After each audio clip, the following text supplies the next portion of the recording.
আমরা যখন মধ্যাহ্ন ভোজনে ছিলাম তখন ছাত্রদলের নোয়াখালী সরকারি কলেজ শাখার সভাপতি রাশেদুল ইসলাম সোহাগ, সিনিয়র সহসভাপতি মুর্শেদুর রহমান রায়হান, সহসভাপতি পরবর্তীতে যুক্ত হয়েছিল বিশাল এবং তানভীর হাসান শাওন ব্যাপক ভাঙচুর চালিয়েছে। আপনারা ভিডিও ফুটেজ দেখতে পারবেন।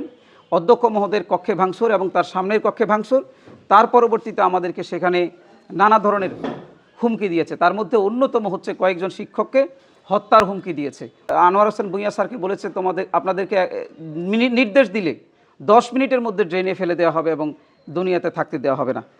এমন ঘটনার পরিপ্রেক্ষিতে আমরা এই জরুরি সভা আহ্বান করেছি।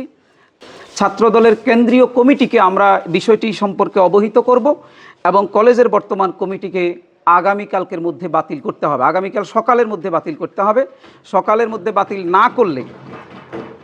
না করলে আমরা আগামীকাল থেকে কর্মবিরতিতে যাব, অনির্দিষ্টকালের জন্য কর্মবিরতিতে যাব, মানববন্ধন কর্মসূচি পালন করব। আরও আপনারা কিছু দাবি উল্লেখ করেছেন, তার মধ্যে রয়েছে আজকের হামলায় যারা প্রত্যক্ষভাবে যুক্ত ছিল তাদের ছাত্রত্ব বাতিল করতে হবে। যারা হত্যার হুমকি দিয়েছিল তাদের বিরুদ্ধেই আমাদের সহকর্মীগণ যাদেরকে হত্যার হুমকি দেওয়া হয়েছে তারা থানায় মামলা করবেন নিরাপত্তা নিশ্চিতকরণের জন্য। এবং আমরা চাই যে আগামীতে এই ছাত্র সংগঠনগুলোকে আমাদের স্বাভাবিক কার্যক্রমে যেন কোনো রকমের হস্তক্ষেপ গ্রহণ না করে। আরেকটা বিষয়, আজকে ডিগ্রি পরীক্ষা চলছে, এই ডিগ্রি পরীক্ষায় 144 ধারাও চলছে। এই 144 ধারা ভঙ্গ করেই তারা সেখানে কিন্তু হামলা চালিয়েছে, এখানে আমরা জেনে রাখি। তো আমাদের মূলত ঘটনা হচ্ছে 4টা, আমি মনে করি স্পেসিফিক ঘটনা হচ্ছে 4টা। তারা অধ্যক্ষ মহোদয়ের কক্ষে ভাঙচুর চালিয়েছে, আমাদেরকে হত্যার হুমকি দিয়েছে, শারীরিকভাবে আঘাত করেছে। অলরেডি শারীরিকভাবে তারা আঘাত করে ফেলেছে, বোতাম ছিঁড়ে ফেলছে, তার পায়ে আঘাত করেছে মুনসাদুর রহমানের এবং 144 ধারা ভঙ্গ করেছে। তা আমরা যথাযথ কর্তৃপক্ষের কাছে এ বিষয়ে অবহিত করব। আমরা সরকারি চাকরি করতে চাই, আমরা আমাদের দায়িত্ব পালন করতে চাই। তারেক রহমান তিনি লন্ডনের কথা বলছেন, এটা বাংলাদেশে চলবে না। এটা নাকি বাংলাদেশে তারেক রহমান প্রধানমন্ত্রী তিনি যেটা চাচ্ছেন সেটা নাকি বাংলাদেশের প্রেক্ষাপটে বাস্তবায়নযোগ্য নয়। তা আজকের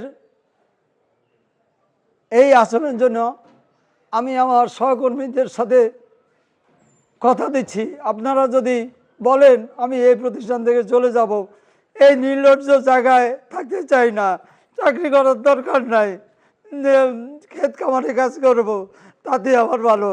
আমি ক্ষেত খামারে কাজ করতে চাই, আমি কৃষক হতে চাই।